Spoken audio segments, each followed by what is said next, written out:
We have over 1,000 students, and we've got over 80% of those kids are considered economically disadvantaged. We're going to do 3 of these. Kelly Rasty is trying to end hunger for students at Pat Neff Middle School on Evers Road. We'll just load up all the food we're dealing with, meeting very basic needs that are outside of the classroom walls. So they spend the whole spring break for them. Last fall, she partnered with the San Antonio Food Bank to help hundreds of students and their families fill their hungry bellies.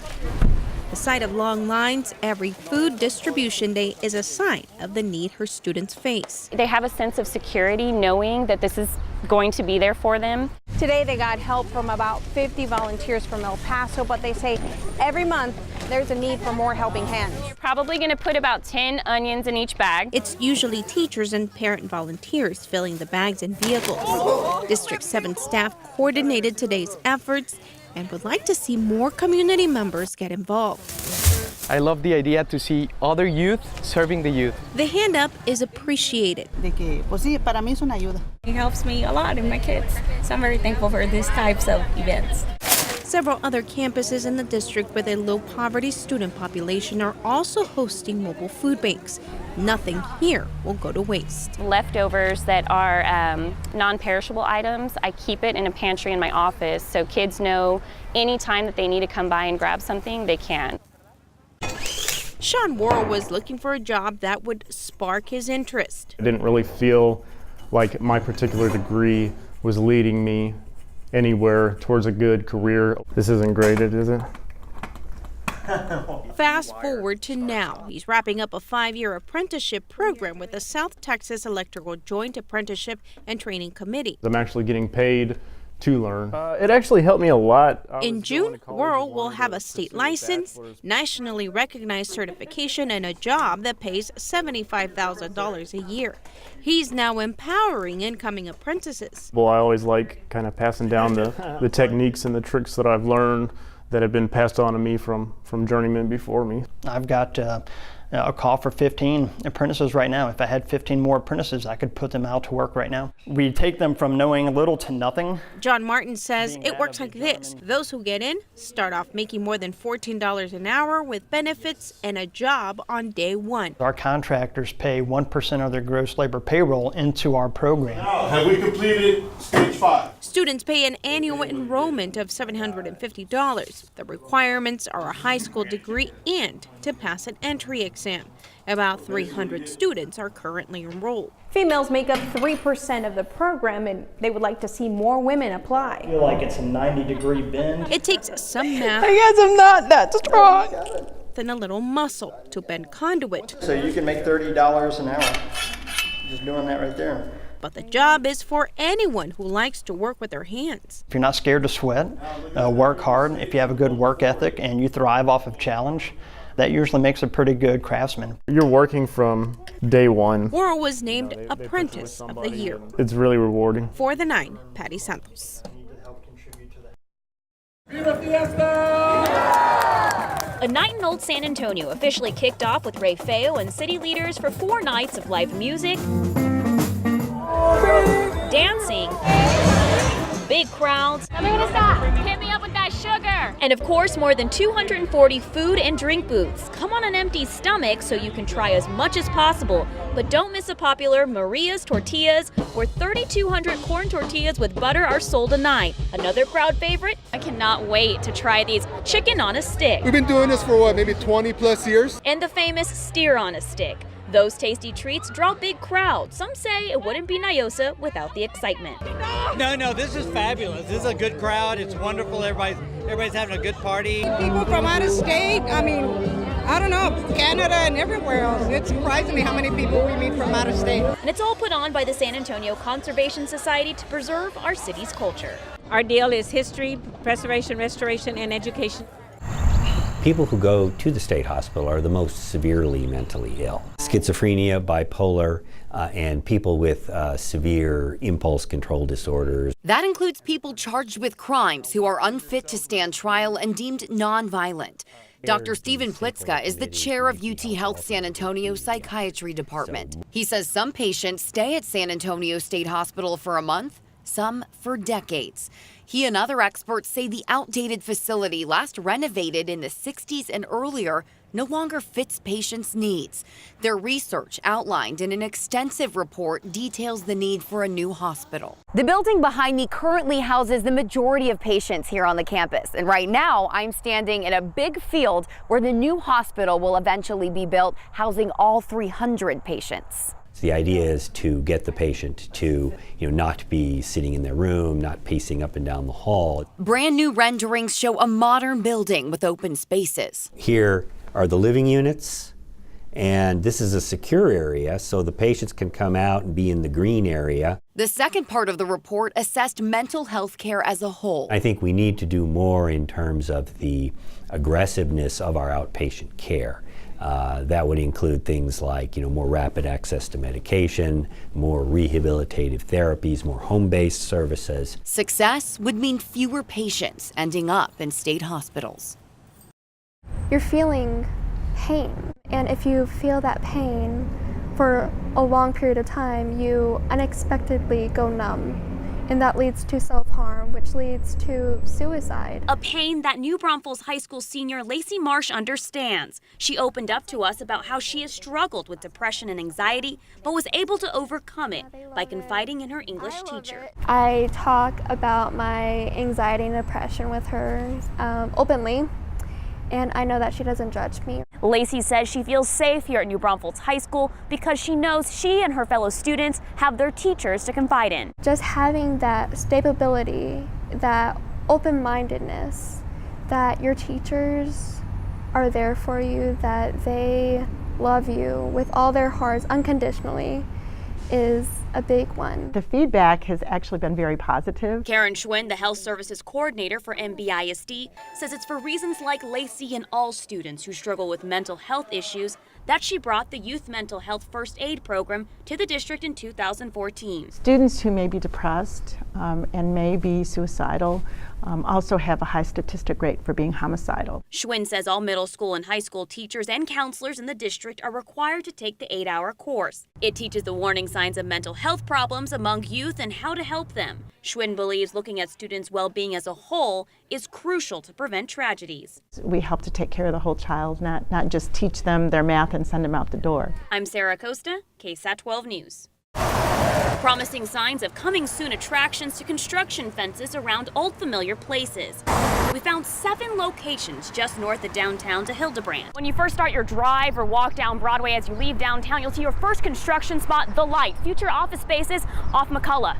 Then from Brooklyn and 9th, you'll find an eco-friendly building made mostly out of timber for shops, apartments, and restaurants called DeSoto, along with other mixed-use buildings. Future apartments here on Jones. A Skyrise hotel and office space at Newell, breaking ground this May with a completion goal of 2021. More apartments and shops in front of the Pearl. Shake Shack coming soon on Mulberry, and the closure of one longtime restaurant for a new development on Natalan. There's pros and cons, I think. Becky Palmer lives at the Pearl. She says it's a lot of change coming in fast that might push out longtime families with property taxes going up. Around this area, there are a lot of different income levels for people, so maybe that might be a bummer for people who've lived here a long time and maybe won't be able to continue to afford it. Overall, it's a good thing. Javier Pargo also lives near the downtown area. He says he has watched places like the Pearl flourish in just a couple of years and hopes the trend continues along the Broadway corridor. There's lots of good restaurants, things for the kids to do, something that we were missing before. Yes, it's changing, but I think overall it's positive change and it's something that's a long time coming. 15 dogs rescued by the Guadalupe County Animal Control on Sunday. I saw this thing flash in front of me, some creature, and I was like, what the heck was that? Katie Durham said she was driving on FM 2623 when she spotted what she thought was a hyena. I was like, there's no way that's a dog. This is the dog that was originally thought to be a hyena when she was first spotted because of her extreme hair loss and how incredibly thin she is.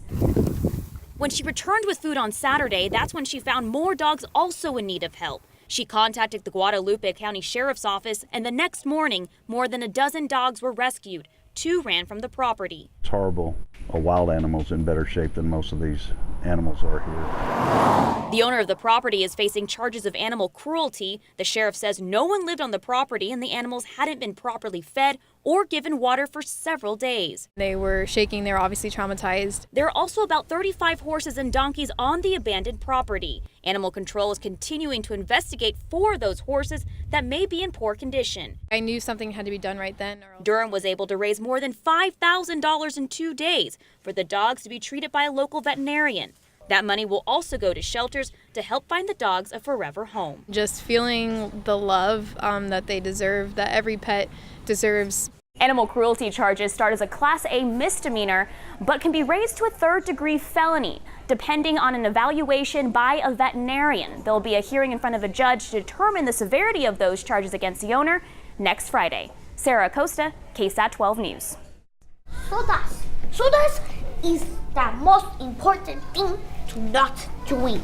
Good job. Second grader Angelique Gonzalez is very passionate about eating healthy because it has too many sugars. After she and her sister Belen learned that added sugar in food can lead to diabetes and health problems. I want to be healthy and not have the disease because I've heard of other people almost dying. Can everybody show me their bear claw? Are you gonna go roar like a bear, right? Grab that knife and then chop straight down. Belen and her sister are inspired after enrolling in the Boys and Girls Club of San Antonio chef program. Awesome job, guys. The program started 2 years ago with the goal of addressing high obesity and diabetes rates in San Antonio, especially in neighborhoods the Boys and Girls Club serves, which are typically in low-income areas. We get stuck in a rut, particularly in these neighborhoods where families are struggling to make ends meet. I paid half of my plate with. During the course, the students learn about what's in the food they eat and why it's important to color their plates with fruits and veggies. The chef program not only teaches them nutritional education, it also gets them excited to be in the kitchen with basic culinary skills, like cutting up fruits and veggies. You got it. Great job. In the class, they make cucumber. Isn't this the top? Yes. Mint-infused water. Cut some leaves and then we're gonna wash them. With ingredients. What's your favorite? They grow in the club's own garden. More corn over here. The class isn't just fun for kids, but has made a serious impact on some of their families' lifestyles. They're like, oh mom, let's make this. Claudia Aguirre says feeding her family of 7 can be tough. I was borderline hypertension. It's like cucumber and mint together. But after her daughters enrolled in the chef program, things at home changed. The groceries they buy and meals they cook went from Talkie, chocolate, hot Cheetos to healthier options. Don't forget about the broccoli, mom. Don't forget the carrots. So it's more of, it's been a life-changing. It's cucumbers and what? Mint. Claudia says it took just one of her girls coming home after that first class to start a domino effect in their family. We're reducing salts, we're reducing, different things that we were eating before. So I'm not on that borderline anymore. This is a warm-up. Take it easy. Third grader Armando Contreras putting in the miles now. Good job, Mondo. In preparation for the races. Good. Keep it up. He's planning to run this summer. I've learned that it takes a lot of practice to make these 2 miles or the mile runs that we have. Oh, you guys are coming in hot. Armando is one of dozens of kids work on your form, guys. Arms taking nice part in tight. Run SA Youth. Good job, Enrique. The program is free and open to all children ages 6 through 12. We basically want kids to come out and learn how to build healthy habits. At each of our meetups, we provide free healthy snacks, hydration, and incentives to keep the kids coming back for more. You got it, Michael! Run SA Youth Director Gabriela Hernandez says it can be difficult for children to get the proper amount of daily physical activity, especially in the summer. Butt kicks! So aside from meeting 4 times a week, go Michael! Run SA Youth also sponsors a 5K summer series. The goal is mainly to give them the confidence and self-esteem and self-discipline that they need as they go into adolescence. And we feel that running is a great way to teach all these things. Good job, high five.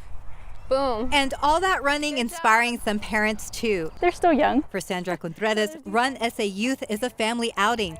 All 3 of her children are part of the program. They did a summer series last year, and me and my husband were inspired to do a half marathon this past March. Both were inspired by the children, and the children are inspired by us. Stephanie Cerna, KSAT 12 News.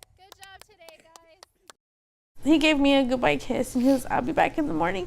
and that morning didn't come. Weeks after 35-year-old Mark Anthony Gutierrez disappeared in early February, his wife, April Martinez, held on to the little hope she had that he was safe, even after receiving a strange phone call from his cell phone that he was dead. So I said, "Where are you? Where are you?" And I heard a woman's voice, and she goes, "I'm sorry, he's dead." I said, "What do you mean he's dead? Who's this? Where is Mark?" After Gutierrez's disappearance, the family had this shirt made, still not knowing exactly what happened to him.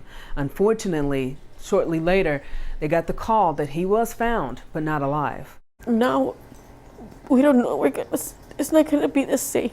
It's not gonna be the same.